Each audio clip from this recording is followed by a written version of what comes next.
Hi everyone, welcome to ನಮ್ಮ YouTube channel me and you. ಇವತ್ತಿನ special ಏನಂತ ಅಂದರೆ Wednesday stories of me and you. ಗುಂಪು ಗುಂಪು ಗುಂಪು ಎಲ್ಲ ಕಡೆನೂ ಬರೀ ಗುಂಪುಗಳೇ ತುಂಬಿಕೊಂಡಿದೆ. ರಾಜಕೀಯದಲ್ಲೂ ಗುಂಪು, ಸ್ಕೂಲ್ಗಳಲ್ಲೂ ಗುಂಪು, ಅಯ್ಯೋ ನಮ್ಮ ಬ್ಲಡ್ ಗ್ರೂಪಲ್ಲೂ ಗುಂಪೆ. ಇನ್ನು ಟಿ ವಿ ಶೋಲಂತೂ ಕೇಳೋ ಹಾಗೆ ಇಲ್ಲ. ಅಲ್ಲಿ ಗುಂಪುಗಳಿಲ್ಲದೆ ಜೀವನನೇ ನಡೆಯೋದಿಲ್ಲ ಅನ್ನೋಂಗೆ ಆಗೋಗಿದೆ. ಹಾಗೆಯೇ ಮನುಷ್ಯರು ಗುಂಪಿಲ್ಲ ಅಂತ ಅಂದರೆ ಜೀವನ ಮಾಡೋದು ಕಷ್ಟನೇ. ಸೊ ಗುಂಪುಗಳು ಮಾಡ್ಕೊತಿದ್ದಾನೆ. ಗುಂಪುಗಳು ಮಾಡೋದು ಕೆಟ್ಟದು ಅಂತ ನಾನು ಹೇಳ್ತಿಲ್ಲ.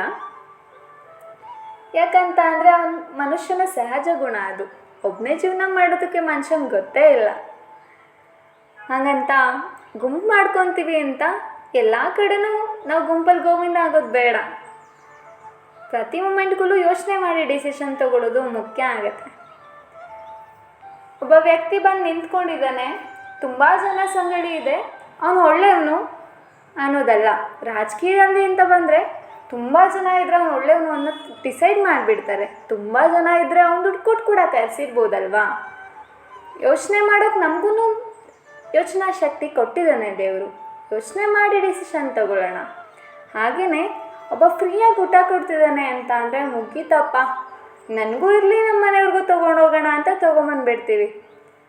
ಅವನು ಯಾವ ಇಂಟೆನ್ಷನಲ್ಲಿ ಕೊಡ್ತಿದ್ದಾನೆ ಅನ್ನೋ ಒಂದು ಥಾಟ್ ಕೂಡ ನಮಗೆ ಬರೋದಿಲ್ಲ.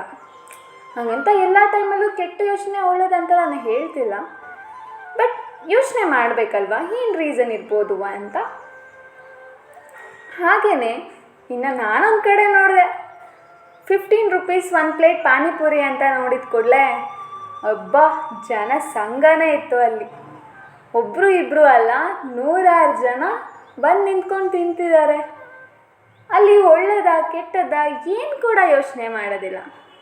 ಅವ್ರಿಗೆ ಬೇಕಾಗಿರೋದು ಕಮ್ಮಿಗೇನು ಸಿಗುತ್ತೆ ಅನ್ನೋದಷ್ಟೇ. ಫಸ್ಟು ನಾವು ಯೋಚನೆ ಮಾಡೋಣ, ಏನು ಒಳ್ಳೆಯದು ಏನು ಕೆಟ್ಟದ್ದು ಅಂತ. ನಮ್ಮ ದೊಡ್ಡವ್ರು ಅದಕ್ಕೆ ಹೇಳಿರೋದು ಗುಂಪಲ್ಲಿ ಗೋವಿಂದ ಅನ್ನೋ ವರ್ಡ್ಗಳನ್ನ. ಅದು ಅಲ್ಲದೆ ಇನ್ನೊಂದು ಮಾತನ್ನ ಹೇಳಿದ್ದಾರೆ, ಒಂದು ಕುರಿ ಹಳ್ಳಕ್ಕೆ ಬಿದ್ದರೆ ಅದರಿಂದ ಎಲ್ಲ ಕುರಿಗಳು ಹೋಗ್ಬೀಳುತ್ತಂತೆ. ಅವಕ್ಕೇನೋ ಗೊತ್ತಾಗೋದಿಲ್ಲ, ಬಟ್ ಮನುಷ್ಯರದು ನಮಗೆ ಬುದ್ಧಿಶಕ್ತಿ ಇದೆ ಅಲ್ವಾ. ಒಬ್ಬರು ಹೋಗಿ ನಿಂತ್ಕೊಂಡ್ರೆ ಒಂದು ಸ್ವಲ್ಪ ಜನ ನಿಂತ್ಕೊಂಡ್ರೆ ಹೋಗಿ ಎಲ್ಲರೂ ಹೋಗಿ ಸೇರ್ಕೊಂಡ್ಬಿಡ್ತೀವಿ. ಗುಂಪಲ್ಲಿ ಗೋವಿಂದ ಅನ್ನೋ ಥರ ಒಂದು ಕುರಿ ಹಳ್ಳಕ್ಕೆ ಬಿದ್ದರೆ ಇನ್ನೊಂದು ಕುರಿನೂ ಮತ್ತೊಂದು ಕುರಿನೂ ಬೀಳ್ತಾನೆ ಇರುತ್ತೆ ಅನ್ನೋ ಥರ ಮನುಷ್ಯರು ಬೀಳ್ತಾ ಇರ್ತಾರೆ. ಹಾಗೆಯೇ ನಮ್ಮ ದೊಡ್ಡವರು ಇನ್ನೊಂದು ಒಳ್ಳೆ ಪದ ಹೇಳಿದ್ದಾರೆ. ಏನಂತ ಅಂದರೆ, ಸಜ್ಜನರ ಸಂಘ ಹೆಜ್ಜೆಯನ್ನು ಸವಿದಂತೆ, ದುರ್ಜನರ ಸಂಘ ಬಚ್ಚಲಿನ ರೊಜ್ಜದಂತೆ. ಎಷ್ಟು ಚೆನ್ನಾಗಿದೆ ಅಲ್ಲ ಗಾದೆ ಮಾತು. ಇದು ನಮ್ಮ ಬಸವಣ್ಣನವರು ಹೇಳಿರೋ ಮಾತು. ಎಷ್ಟು ನಿಜ ಹೇಳಿದಾರಲ್ಲ. ಯಾವಾಗಲೂ ನಾವು ಒಳ್ಳೆ ಜನರು ಸಹವಾಸನೆ ಮಾಡೋಣ. ಗಂಡ ಜೊತೆ ಗುದ್ದಾಡೋದೇ ಲೇಸಲ್ವಾ, ಸಗಣಿ ಜೊತೆ ಸರ್ಸಾಡೋದಕ್ಕಿಂತ.